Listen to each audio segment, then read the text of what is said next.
रविवार 17 मेची दुपार पिंपरी चिंचवड शहरात मोठी खळबळ उडवून देणारी ठरली.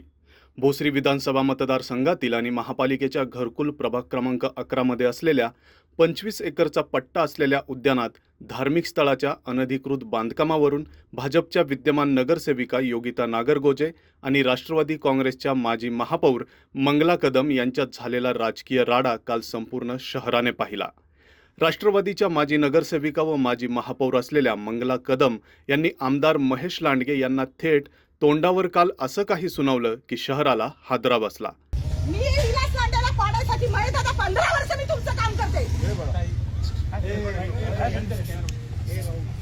दरम्यान या घटनेचा व्हिडिओ व्हायरल झाल्याने शहरात राजकीय भूकंप झाला.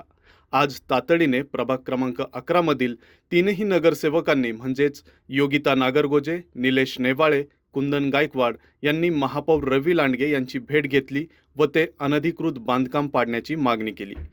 या संदर्भात पिंपरी चिंचवड न्यूज चॅनलने आज या सगळ्यांची भेट घेऊन नेमकी वस्तुस्थिती जाणून घेतली. कारण मी जानेवारीपासून फॉलोअप घेते, अतिक्रमण विभागाचा घेते, उद्यान स्थापत्यवाल्यांचा घेते की हे चुकीचं चाललंय, तुम्ही हे काढून टाका म्हणून. नागरिकांचे लेटर कमिशनरांना गेलेले आहेत. पण नेमकं झालं काय, इलेक्शन झाली आणि आपल्याकडे कमिशनर नव्हते आणि प्रभारी म्हणून आपले हर्डीकर साहेब होते.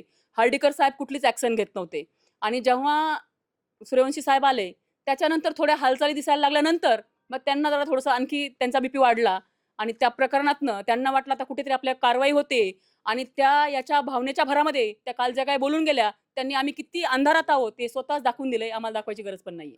जे आमच्या भागामध्ये अनधिकृत बांधकाम होते ते खऱ्या अर्थानं चुकीचं आहे. त्यामुळं आम्ही खरं तर त्या गार्डनमध्ये 200 झाडांची कत्तल झालेली आहे. तुम्ही ती पण पाहावी असं मी या चॅनलच्या माध्यमातून तुम्हा सर्वांना विनंती करतो. येणाऱ्या काळामध्ये हे बांधकाम थांबावं आणि अतिशय चांगलं जॉगर्स पार्क की जे तेथील नागरिकांना किंवा पिंपरी चिंचवड शहरातील नागरिकांना एक चांगली उपलब्धता आहे म्हणून आम्ही सर्वजण नगरसेवक प्रयत्न करतोय. तर तिथं मंदिरच बांधते हे आम्हाला नंतर कळले तुमच्या माध्यमातून. तुम्ही ते प्रसाद माध्यमाच्या माध्यमातून तुम्ही विचार केला तेव्हा कळते. तिथं जवळजवळ 150-200 झाडं कापून या ठिकाणी कत्तल करून त्या झाडं कत्तल केल्यानंतर तिथं ते बांधकाम केलेलं आहे आणि आज सर्व नागरिकांचं त्या ठिकाणी स्पष्ट मत आहे. अशा प्रकारच्या घडामोडी जाणून घेण्यासाठी पाहत रहा पिंपरी चिंचवड न्यूज. सोबतच आमच्या फेसबुक आणि इंस्टाग्राम चॅनलला फॉलो करायला विसरू नका. तसेच यूट्यूब चॅनलला आत्ता सबस्क्राईब करा.